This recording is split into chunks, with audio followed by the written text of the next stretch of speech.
Hello and welcome to the MoneyPuck.com tutorial. My name is Nick Lacoste. I'm a former Brock student and I'm happy to be here today to teach you about one of the popular analytics sites regarding NHL data, MoneyPuck.com. Now this video will focus primarily on skaters, so not talking about goalies, that'll be in a different video, but for the time being we're going to speak on the quick information outlets for player data regarding your favorite players, how to best use the data regarding anything to do with fantasy, or your personal opinions or how to write about them.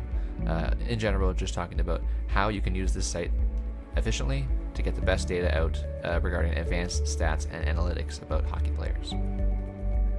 The first key tab on the MoneyPuck.com website that you can use to look at your favorite players is the Players tab. As you can see, we are on MoneyPuck.com, and if we go to the top with Players and we load in, we can see a table.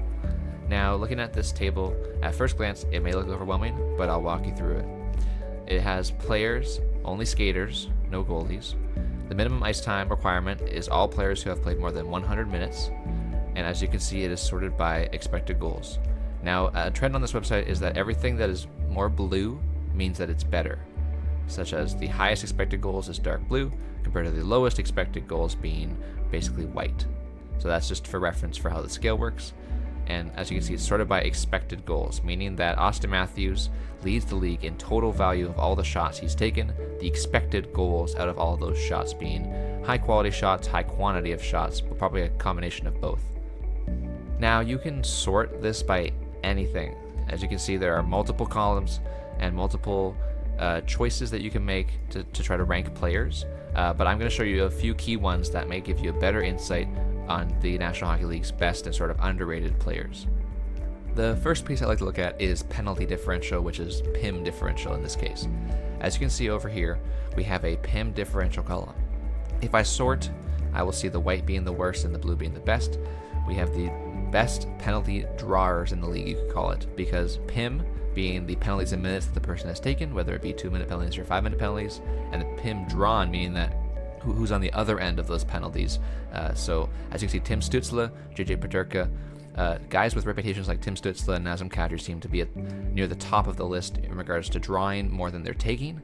If you're aware of those reputations, you'll see them near the top of the league in many years. There's a couple people on this list that kind of surprise me.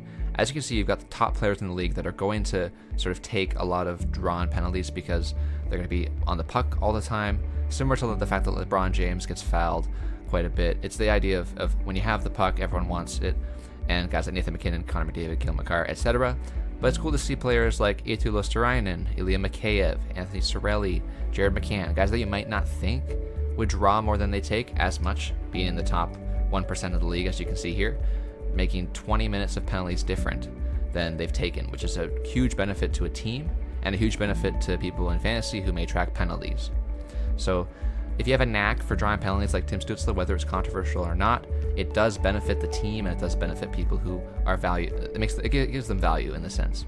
It's an example of a stat that we can use to find value in players. This won't be obvious in the box score. You won't be able to see who's drawn the penalties.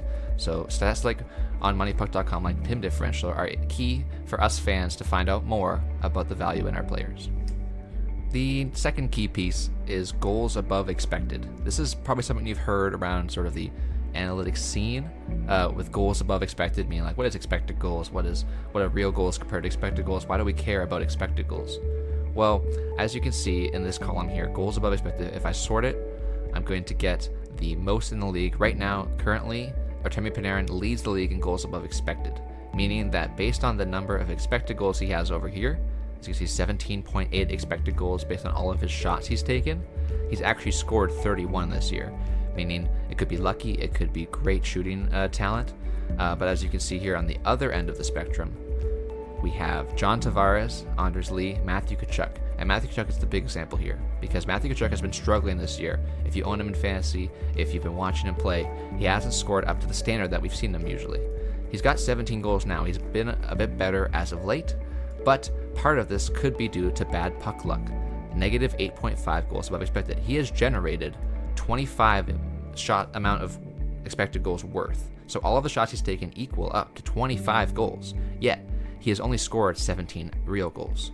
So the two main conclusions I've gathered from this are shooting talent and luck, If you're near the top of the list, you're quite efficient and you're accurate with your shooting intentions, and you score because either you have an Austin Matthews type shot where goals go in because of the quality of the shooter, or you get lucky, or a combination of both. Some players fluctuate. You can see players like Blake Coleman this year. He should be near the top of the list on such a better year. As you can see, some Calgary Flames players as well in different environments are doing better. Year to year, it should fluctuate, but for players that you notice that are on the high end of goals above expected every year, should signify shooting talent and someone that you may want to consider picking up in any fantasy environment, or considering to be a high value player because they are outperforming even on the small and tough shots. Maybe they're shooting from far away, but they have a great shot, so they're able to beat the goaltender more than the replacement level player. So that's something to keep in mind. It likely is a high end and a consistent player when you can look at each year. Another term that you might see when you look more into analytics is the term relative.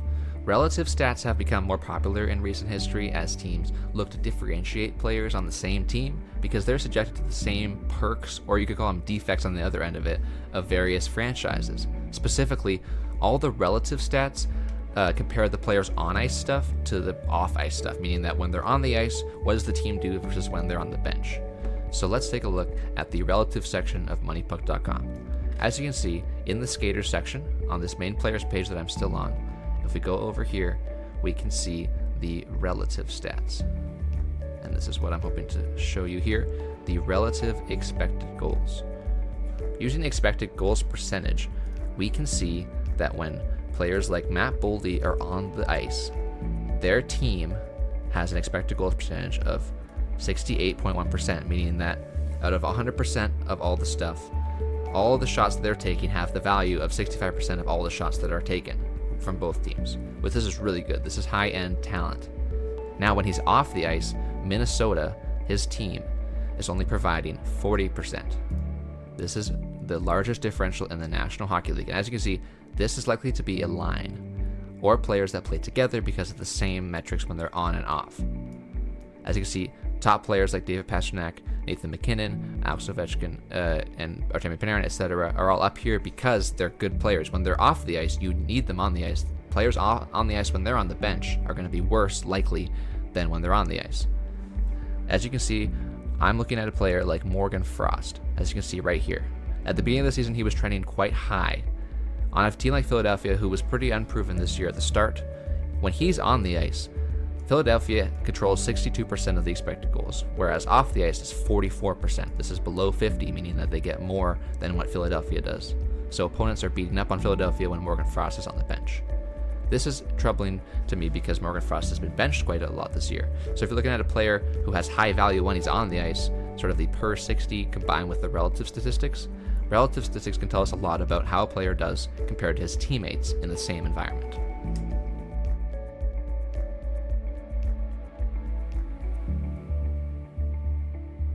A great way to demonstrate expected goals is with a drawn demonstration.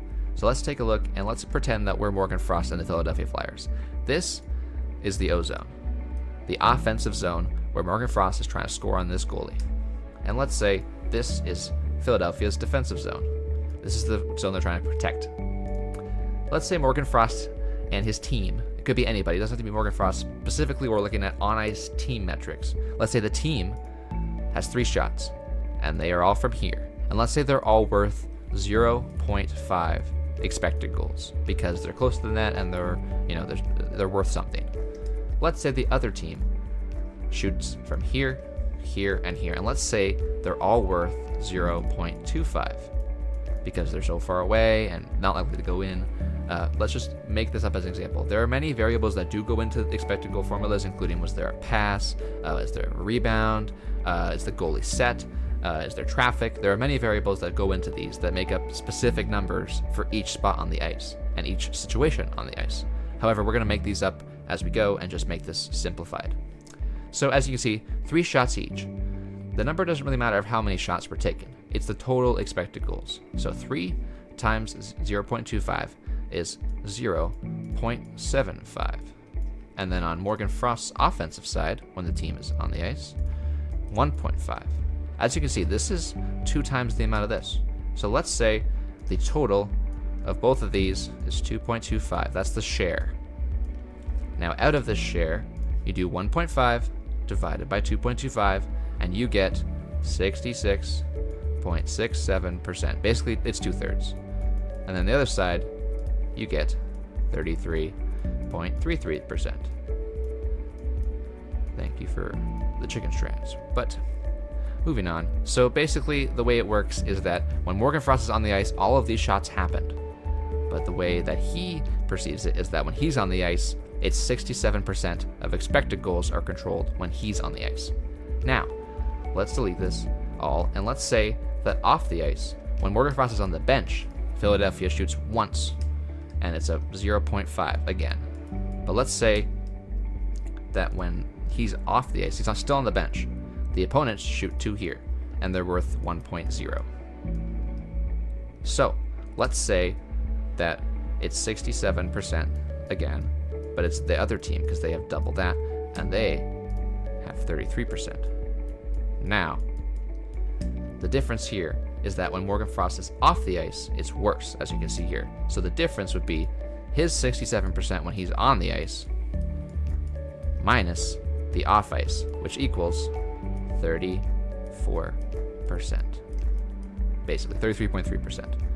So basically that means that 33.3% is the number that you see on moneypuck.com right over here. That's the relative. That's the difference between when he's on the ice versus off the ice. And as you can see, over time, the highest isn't really high. It's quite significant, but it never will be like 50% or anything like that. That's over a full season. That's over 100 minutes played. So, but that's interesting to point out, is this relative stat is super key to find out the best players compared to their teammates when it's hard to compare teammates just by looking at a box score. Keep in mind that we don't have to use expected goals on the relative scale. We can use goals, we can use plus minus, we can use Corsi, which is shot attempts. We can use any metric we want and just take what has happened with somebody on the ice versus off the ice to compare. Expected goals doesn't have to be the be-all, end-all to what we use to compare players. So keep that in mind. Some other interesting pieces to the moneypuck.com players section are the takeaways and giveaways section. These are stuff that are sometimes hard to find on main box scores, and I like to look at them to add context to a player's offense and defense. As you can see, the takeaway leader in the NHL is Mark Stone. You may think of him as that defensive-minded center who has a great active stick who's able to take the puck away. That matches exactly what the stats say, where he's got 61 takeaways.